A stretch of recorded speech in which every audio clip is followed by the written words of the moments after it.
Assalamualaikum warahmatullahi wabarakatuh. Perkenalkan, saya Nafis Fairina, PSIK 7B dari Stikes Cendekia Utama Kudus. Di sini saya akan mempresentasikan tugas biostatistik tentang uji reliabilitas data dan konsep distribusi probabilitas. Selamat menyaksikan presentasi saya.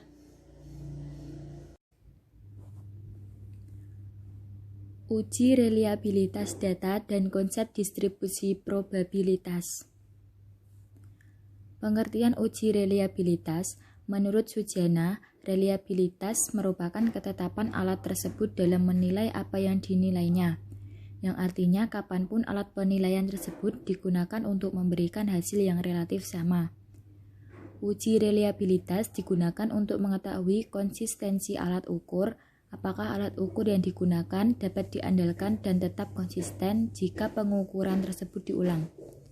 Reliabilitas adalah keakuratan dan ketetapan dari suatu alat ukur dalam suatu prosedur pengukuran. Kemudian karakteristik reliabilitas. Reliabilitas merupakan milik dari satu set nilai tes, bukan milik tes itu sendiri. Artinya suatu tes yang dikatakan baik apabila dapat menghasilkan skor yang cukup akurat. Apabila tersebut diberikan pada kelas tertentu, maka bisa juga menghasilkan skor yang cukup konsisten bila diberikan pada kelas yang sama pada waktu yang berbeda. Kemudian suatu tes dikatakan reliable jika dua buah tes dilakukan pada jarak waktu yang berbeda dan menunjukkan skor yang tidak jauh berbeda.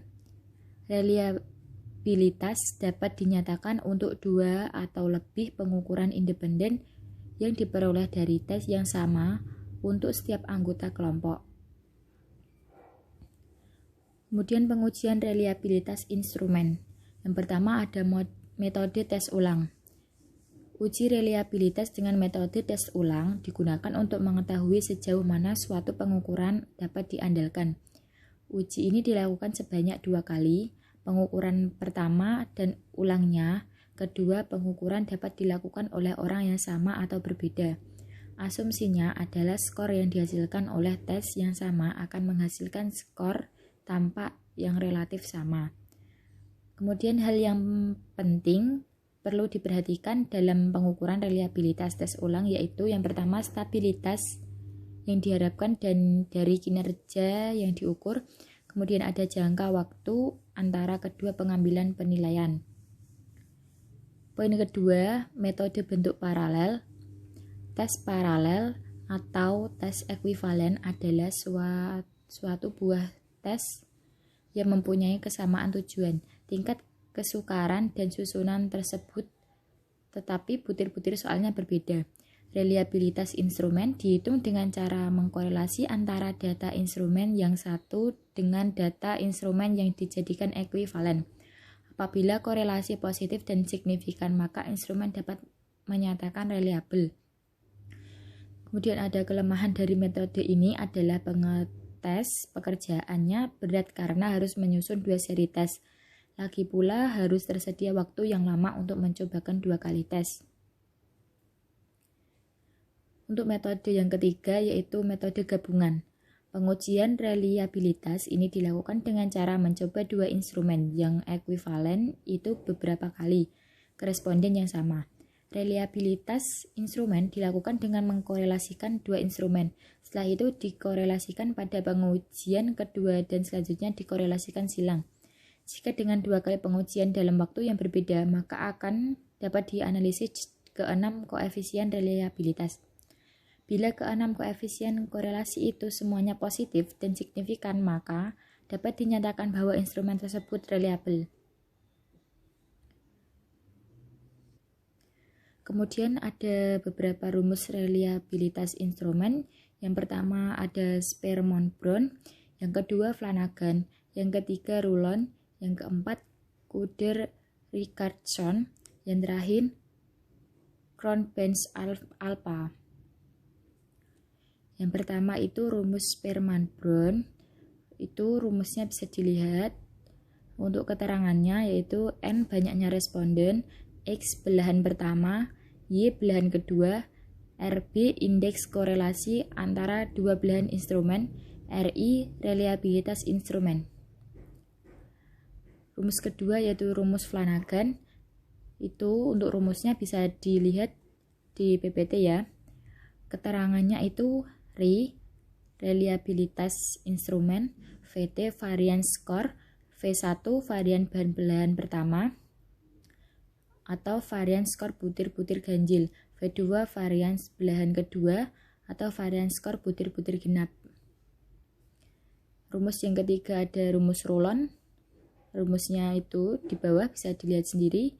Untuk keterangannya, RI reliabilitas instrumen, D skor pada belahan awal dikurangi skor pada belahan akhir.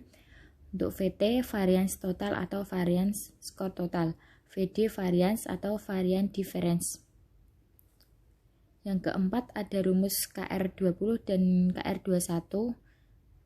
Untuk keterangan rumus KR20 itu RI reliabilitas instrumen, K banyaknya butir pertanyaan atau banyaknya soal, PI proporsi subjek yang menjawab betul pada suatu butir atau proporsi subjek yang mendapat skor 1. Untuk rumus K21 itu bisa dilihat keterangannya K reliabilitas data, P skor rata-rata, RI banyaknya butir pertanyaan atau banyaknya soal. Untuk rumus yang terakhir itu rumus Cronbens alpha. Rumusnya bisa dilihat. Untuk keterangannya RI reliabilitas data, K banyaknya butir pertanyaan atau banyaknya soal. Uji reliabilitas dapat dilakukan secara bersama-sama terhadap seluruh butir atau item pertanyaan dalam angket atau kuesioner penelitian. Adapun dasar pengambilan keputusan dalam uji reliabilitas adalah sebagai berikut. Yang pertama, jika nilai Cronbens alpha lebih dari 0,60 maka kuesioner atau angket dinyatakan reliabel atau konsisten. Yang kedua, sementara jika nilai Cronbens alpha kurang dari 0,60 maka kuesioner atau angket dinyatakan tidak reliabel atau tidak konsisten. Uji reliabilitas dengan SPSS. Yang pertama, buka lembar kerja baru dalam program SPSS, kemudian klik variabel view pada SPSS data editor, input data. Yang kedua, selanjutnya klik data view dan input data penelitian yang akan diuji reliabilitas. Yang ketiga, menu dari utama SPSS, pilih menu analis, kemudian pilih subscale reliability analysis. Kemudian maka akan muncul kotak dialog, kemudian blok dan masukkan semua variabel yang sudah dinyatakan dalam uji sebelumnya ke kotak item. Lalu klik statistik. Pada descriptive for click scale if item delete, kemudian klik continue, terakhir klik OK. Selanjutnya ada materi konsep distribusi probabilitas. Untuk pengertiannya, untuk memahami data kontinu dan membutuhkan konsep distribusi probabilitas yang dimaksud untuk memahami estimasi populasi terhadap sampel. Macam-macam distribusi probabilitas. Yang pertama ada distribusi binomial, yang kedua distribusi Poisson, yang ketiga distribusi hipergeometrik, yang keempat distribusi normal. Yang pertama, distribusi binomial.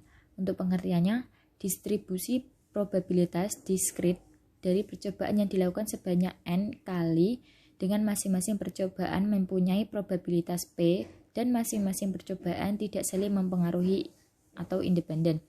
Distribusi binomial sama dengan distribusi Bernoulli atau penemunya James Bernoulli. Salah satu distribusi kemungkinan teoritis dengan variabel random diskrit, kemudian sukses dan gagal. Jika sukses itu P, jika gagal itu 1 min P. Misalnya, yang pertama itu 85% dari 200 kuesioner yang disebarkan kepada perawat yang merasa puas dengan pekerjaan mereka. Yang kedua, ada 3 dari 18 pasien yang melakukan perawat di rumah sakit dengan membayar sendiri.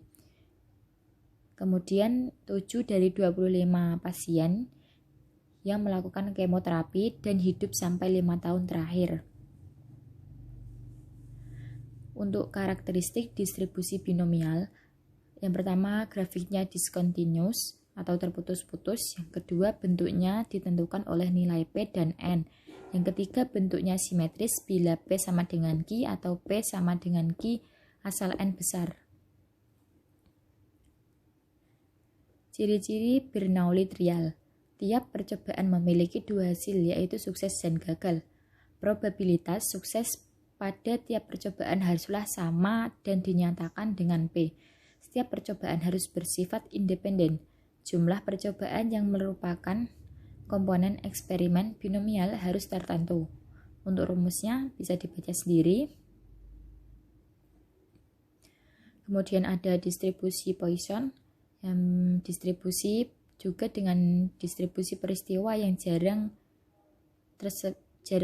terjadi atau distribusi of rare events adalah distribusi kemungkinan teoritis dengan variabel random discrete. Dikembangkan oleh Simon Poisson. Poisson memperhatikan bahwa distribusi bionominal sangat bermanfaat dan dapat menjelaskan dengan baik. Namun untuk data 50 dan nilai P sangat kecil, namun akan sulit untuk mendapatkan nilai binominalnya. Untuk rumus distribusi Poisson bisa dilihat untuk keterangannya. X itu variabel random discrete. Untuk yang E bilangan 2,71828. Pendekatan pada distribusi binominal sangat baik untuk N yang sangat besar dan C sangat kecil, sehingga U sama dengan N kali P nilainya tetap. Distribusi hipergeometrik. Dalam dunia nyata jarang terjadi hal demikian. Suatu kejadian sering terjadi tanpa pemulihan dan nilai setiap kejadian adalah berbeda atau tidak konstan. Distribusi dengan tanpa pemulihan dan probabilitas adalah distribusi hipergeometrik. Untuk rumus distribusi hipergeometrik bisa dilihat ya. Untuk keterangannya, N itu ukuran populasi, R jumlah sukses dalam populasi, N ukuran sampel, R kecil jumlah sukses dalam sampel. Selanjutnya ada distribusi normal. Distribusi normal adalah normal memegang peranan penting dalam statistika, khususnya dalam berbagai analisis untuk menarik suatu kesimpulan berdasarkan sampel yang diambil. Untuk konsep distribusi normal sangat penting untuk dipahami karena konsep ini mendasari asumsi pada distribusi sampling, pendugaan statistika maupun pengujian hipotesa. Disebut dengan kurva normal, disebut juga dengan Gaussian distribution atau distribusi teoritis dengan variabel random continue atau continuous distribution. Untuk ciri-ciri distribusi normal itu yang pertama, kurvanya mempunyai puncak tunggal, kurvanya berbentuk seperti lonceng. Yang kedua, nilai rata-rata distribusi normal terletak di tengah kurva normal. Yang ketiga, disebabkan distribusi normal mempunyai bentuk simetris, maka media dan modus juga berada di tengah-tengah kurva normal, sehingga nilai rata-rata median dan modus adalah sama. Karakteristik distribusi kurva normal. Itu ada kurva berbentuk genta, kurva berbentuk simetris, kurva normal berbentuk asimptotis. Kurva mencapai puncak pada saat X sama dengan mu. Luas daerah di bawah kurva adalah 1/1. Di sisi kanan nilai tengah dan setengah di sisi kiri. Sekian presentasi dari saya. Apabila ada kata yang salah atau penulisan yang salah, mohon maaf sebesar-besarnya. Wassalamualaikum warahmatullahi wabarakatuh.